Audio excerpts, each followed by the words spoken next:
Hipokrita bat arroa dana, edo dana dakiena, gure paiak haien gainean, jartzea da garbiena. Sentidadila momentu batez, planetako txikiena, sarri porrot bat izan daiteke, garaipenik handiena. Pertsona ez da ridikulua, hori burutatik kendu, desberdina da ridikulua, nahi duenak egiten du.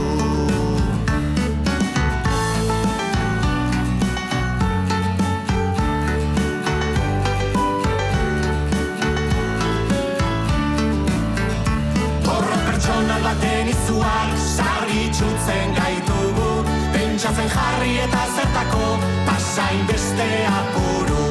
Bizitza hontan sentitu baietz, indartsu eta seguru, geure beldurrei barre egiten, asmatzen baldin